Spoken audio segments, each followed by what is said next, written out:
Olá, me chamo Andrews Ulisses Ferreira Costa, sou graduando do quinto período de História e orientando da professora doutora Cláudia Cristina da Silva Fontinelles. O título do meu trabalho é Eleição de 82, História e Repercussões na Imprensa. Introdução. O recorte temporal da pesquisa corresponde à década de 80, especificamente no ano de 82, onde ocorreram as primeiras eleições diretas em nível estadual e municipal no Brasil, durante o período histórico marcado pelo regime militar.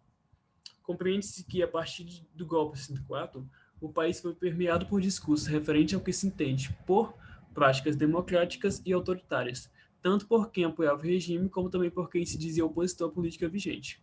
Sendo assim, foi feito levantamento biográfico sobre o recorte histórico estudado, além de embasamentos sobre história política da imprensa brasileira, pautado em obras como Por uma História Política, organizada por René Remon, e sobre o autoritarismo brasileiro da historiadora Lídia Schwartz, dentre outras. Para a compreensão dos termos que abrange o conceito de autoritarismo e democracia, foi utilizada a obra Dicionário de Política, do historiador italiano Norberto Bobbio, Nicola Pateus e Gianfranco Pasquino. Segundo os autores, a estrutura mais íntima do pensamento autoritário acha correspondência não em qualquer sistema autoritário, e sim no tipo puro de regime autoritário, conservador ou de ordem. Assim sendo, podemos observar que durante as 2 décadas de regime ditatorial, as práticas autoritárias perpassaram a política brasileira. Mesmo com as eleições diretas, ainda se observava as amarras do autoritarismo. O objetivo geral da pesquisa pretendeu-se localizar e analisar os diferentes posicionamentos dos partidos políticos do período e os meios de comunicação a respeito das eleições diretas e das regras eleitorais, além da problematização do discurso do presidente João Batista Figueiredo e seus candidatos. Metodologia. A pesquisa foi desenvolvida através de leitura biográfica indicada no plano de trabalho, e os objetivos foram atingidos através de levantamento de fontes hemerográficas, como Jornal Dia, Inovação, Revista Veja e Jornal Folha de São Paulo.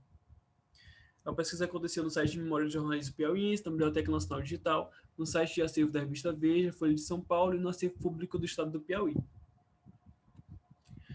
Resultado de discussões. Os meios de leitura biográfica, chamamento, levantamento e análise de implementação dos periódicos pesquisados levaram algumas narrativas sobre o processo de abertura política. Para o aperfeiçoamento da análise das fontes, algumas obras foram imprescindíveis, como História Cultural entre Práticas e Representações de Chartier, História nos, dos e por meios periódicos de Regina De Luca, que nos alertam sobre a construção do discurso propagado pelos editores de jornais analisados. Fez necessária a construção dessa pesquisa a fim de contribuir para a estudação das contradições e continuidade da história política brasileira. Na última parte, foi trabalhado os processos que permearam esses discursos, como por exemplo, o fim do vegetarismo e a exaltação da liberdade democrática, onde o presidente fazia questão de exaltar, ao mesmo tempo que estava em vigor o pacote de abril de 81, que inviabilizava as coligações de partidos, uma prática comum no pluripartidarismo, a Lei Falcão, que reduzia significativamente as campanhas dos candidatos de oposição na TV e na rádio.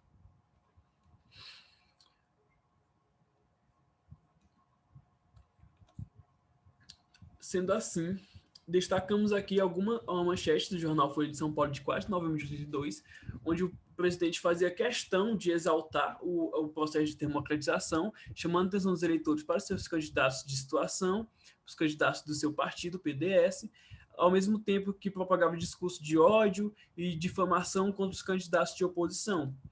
Trazemos também uma charge do cartunista Reginaldo Fortuna, onde o mesmo representa o presidente, e o título da charge é Vão empanturrar a democracia, onde o presidente ameaça empanturrar os candidatos de oposição de democracia até eles não aguentarem mais.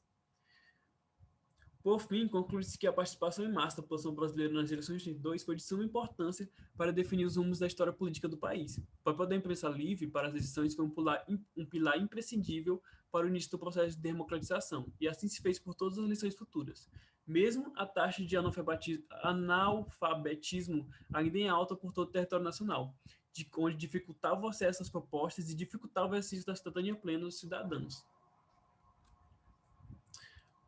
As referências da pesquisa, algumas referências. Obrigado pela atenção.